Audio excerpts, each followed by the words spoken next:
બેદલથી ફરવાને જેવી તમારી મરજી મહારાજ એવી અમારી મરજી આજે બેદલથી ફરવાને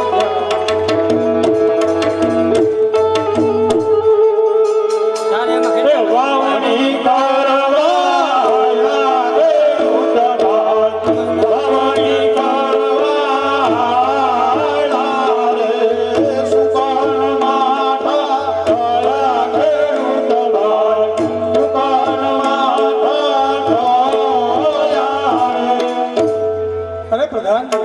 જી મહારાજ આ બંને ખેડૂતો આપણને જોઈ અને પાછા વળી ગયા માટે એને અહીં હાજર કરો. હે ખેડૂતો ભાઈઓ, તમે અમોને અને અમારા મહારાજને જોઈને પાછા વળી ગયા તો ચાલો મારી સાથે, અમારા મહારાજ તમને મળવા માંગે છે. મહારાજને પણ અરે સુખી થાઓ ખેડૂત ભાઈઓ. અરે ખેડૂત ભાઈઓ, તમે બંને જણા વાવણી કરવા જતા હતા અને અમોને જોઈ અને તમે પાછા વળી ગયા. પાછા વળવાનું જે પણ કારણ હોય તે સત્ય કહો, નહીતર તમને દાદા સુરજના સોગંદ છે. અરે મહારાજા, અમે બે ભાઈ વાવણી કરવા જતા હતા અને સામે તમે મળ્યા. તમારા કોઈ પુત્ર નહીં હોવાથી અમને મનમાં શંકા થઈ કે આવું કાર્ય કરવા માટે આમાં નથી જાવ, એટલા માટે પાછા વળ્યા. અરે ખેડૂત ભાઈઓ, કોણ કહે છે કે આ અજમલ વાંજ્યો છે? આ સૂરજના કિરણોને ઝાંખા પાડે એવી તો ત્રણ દીકરીઓ મારા આંગણે રમતી હોય, હું કઈ રીતે વાંજ્યો કહેવાય?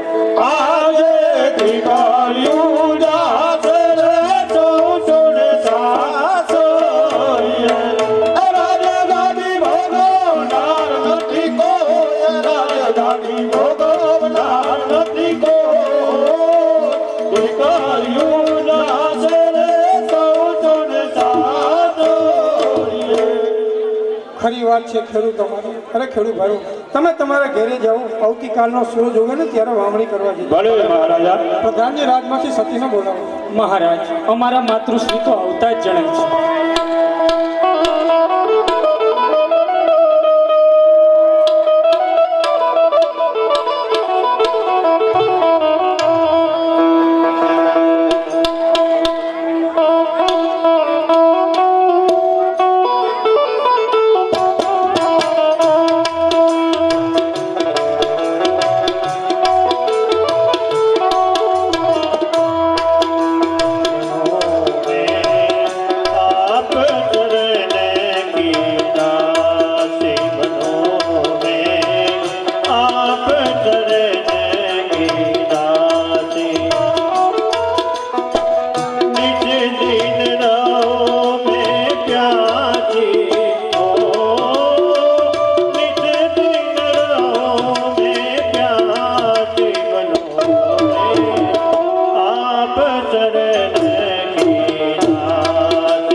આજ આપના મુખડા આટલા ઉદાસ કેમ બન્યા?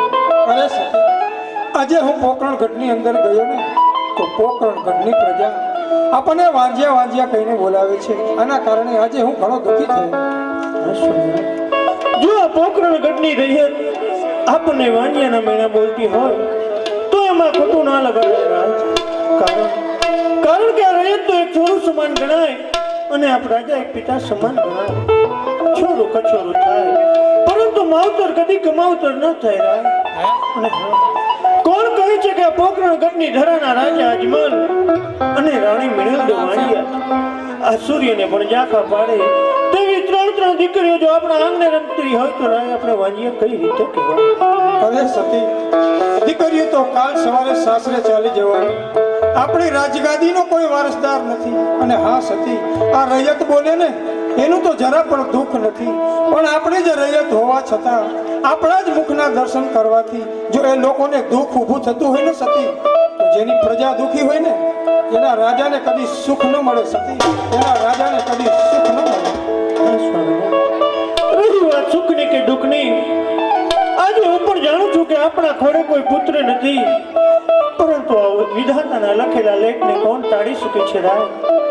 આપણું અડધું જીવન તો રેતની સેવા ચાકરીમાં વીતી ગયું અને બાકીનું જીવન પણ તો ગુના ગુણગાન કરીને વિતાવી દઈશું. અરે સતી, રાજાનો તો એક જ ધર્મ છે કે પ્રજાનું ભલું કરવું, અને એ ધર્મને નિભાવો એ પણ રાજાની ફરજ છે. માટે જ કહું છું કે મને જલ્દી રજા આપો, હું કાશી વિશ્વનાથના શરણે જઈ ઘોર તપ કરી અને પુત્રનું વરદાન મેળવું. આવા મેળા સહન કરવા માટે આ સંસારમાં કદી કોઈને વાંજ્યા ન રાખીશ મારા. હે કોઈને વાંજ્યા એ ન રાખે દીનો નાથ પધારો મારે આંગણીએ.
મારી એક વાત સાંભળો. એટલું યાદ રાખો કે તમે ફક્ત એક રાજવી નથી પરંતુ એક યુવાન દીકરીના પિતા પણ છો. માટે જતા પહેલા તમારી પિતાની ફરજ પણ પૂરી કરવા. ખરી વાત છે સતી તમારી. હું હમણાં જ રાજમાંથી પંડિતને બોલાવી બેન સગુણાને ઘડિયા લગ્ન લેવડાવું. પ્રધાનજી રાજમાંથી પંડિતને બોલાવું. મહારાજ, હમણાં જ રાજ્યમાંથી પંડિતજીને બોલાવું છું.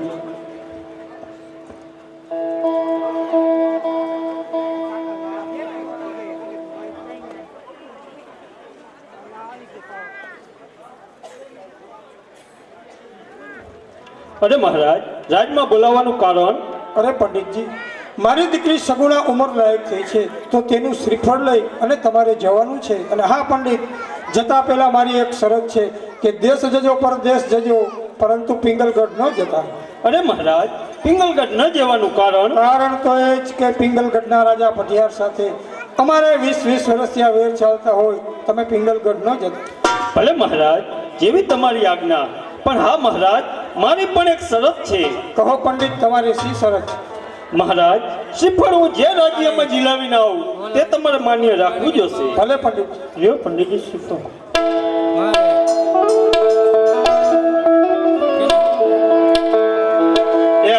હરખે ને ઉમંગે પંડી ચાલિયા રે ચાલ્યા દેશ ને પરદેશ ચાલ્યા દેશ ને પરદેશ હરખે ને ઉમંગે પંડી ચાલિયા રે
અત્યારે અમારે શું કામ પડ્યું? અરે પ્રધાનજી જી મહારાજ. આ પિંગલ ગઢની નગરીમાં ગાયોને ઘાસ અને ચકલાને ચણ બરાબર રીતે અપાઈ રહ્યા છે ને? અરે મહારાજ, ગાયોને ઘાસચારો અને ચકલાઓને ચણ બરાબર અપાઈ રહ્યો છે.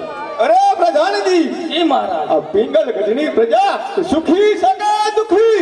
અરે મહારાજ, તમારા જેવા રાજા રાજ કરતા હોય ને મારા જેવા પ્રધાન હોય એ પ્રજાને શું વાતનો દુઃખ હોય? સદાની વાટા તેમાં જ રહેવું જોઈએ. એમ જ રહેશે. અરે પ્રધાનજી, એ મહારાજ. મારી રજા સિવાય કોઈ અંદર ન આવે. એટલે મહારાજ.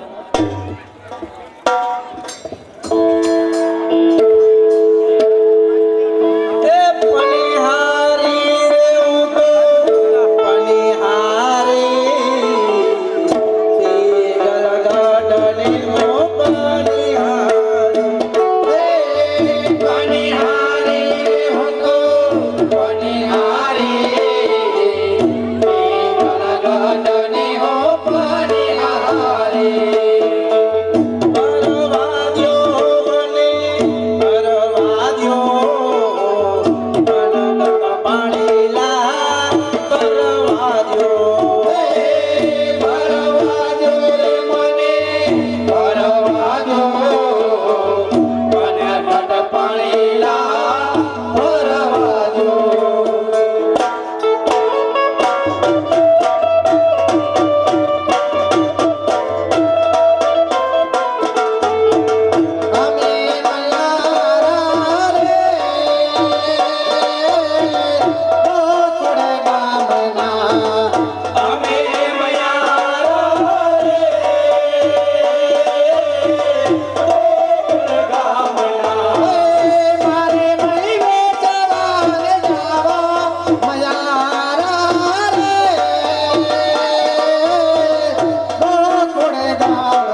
રાજ્ય મળ્યું નહીં.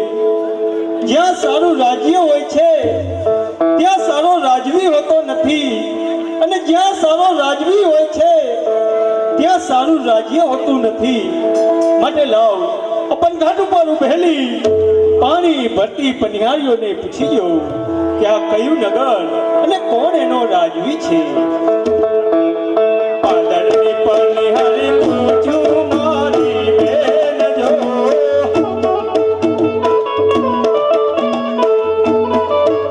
એવું કીયું રે નગરને કોણ એનો રાજવી, એવું કીયું રે નગરને કોણ એનો રાજવી.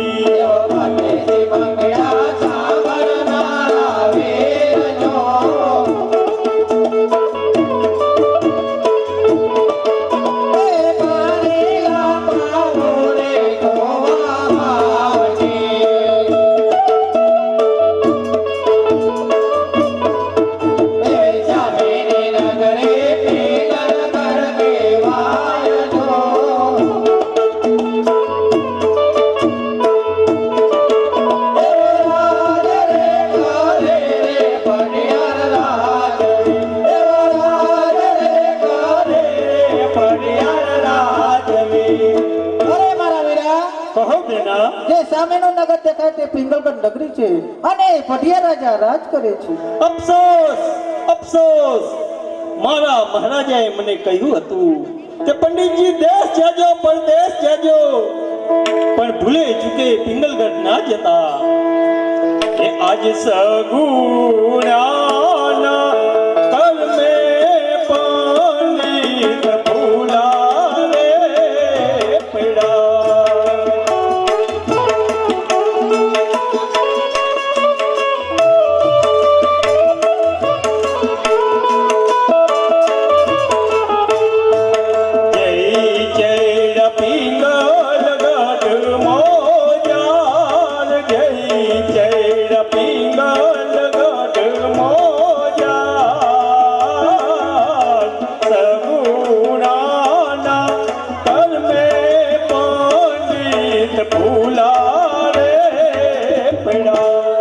રાજમાં કોણ છે આજે? પ્રધાનજી. પ્રધાનજી, તમારા મહારાજને કહો કે એક પંડિતજી મળવા માંગે છે.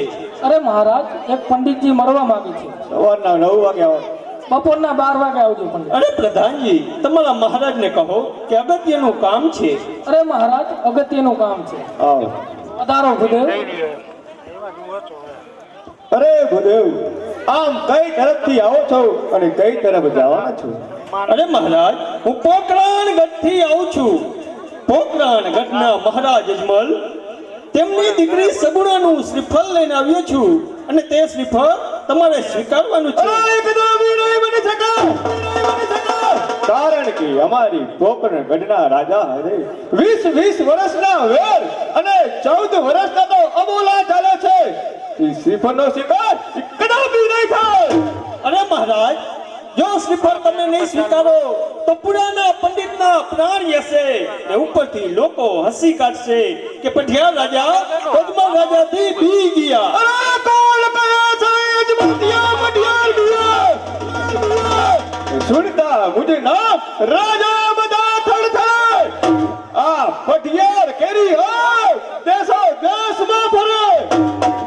આ તો પિંગલગઢના પાદરમાં તમારા પ્રાણ ન જાય અને અમને બ્રહ્મ હત્યાના પાપ ન લાગે, એટલે શ્રીફળનો શિકાર મારો પુત્ર પ્રતાપ જરૂર કરશે. પ્રધાનજી, એ મહારાજ. રાજકુંવરને બોલાવો.